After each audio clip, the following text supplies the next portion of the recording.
sasakay nun, di talaga car wash. Uy.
Gumora na lang ng gumora, hindi katulad yan sa atin. Tsaka may speed limit sila dito.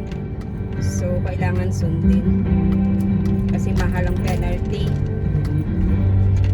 Papakita ko sa inyo yung aking dadaanan.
mag-drive yung truck kasi kita mo lahat.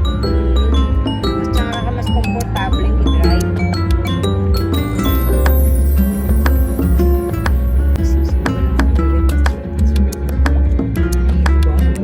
Taray na. Agoy. Kamin ko guys, may ano siya, may ilaw. Ito siya, pindutin mo lang siya, yan mawawala yung ilaw. Tapos pindutin mo lang ulit, o diba? Pagka magre-retouch siya ng lola mo ng lipstick. Ayan. O, tingnan mo may ang sasakyan ng dumi-dumi.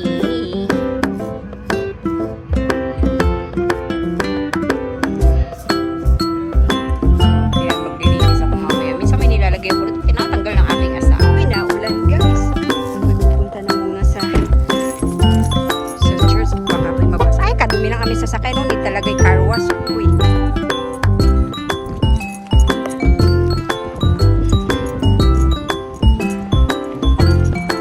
Naulan na siya. Kaya na naman ano.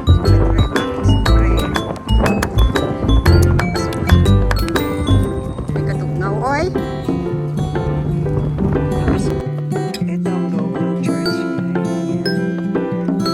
Them, mga Pilipino, most of them are teachers.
muna ang ate mo at nagtimpla ng kape. Kasi ang lamig, ang ginaw sa labas.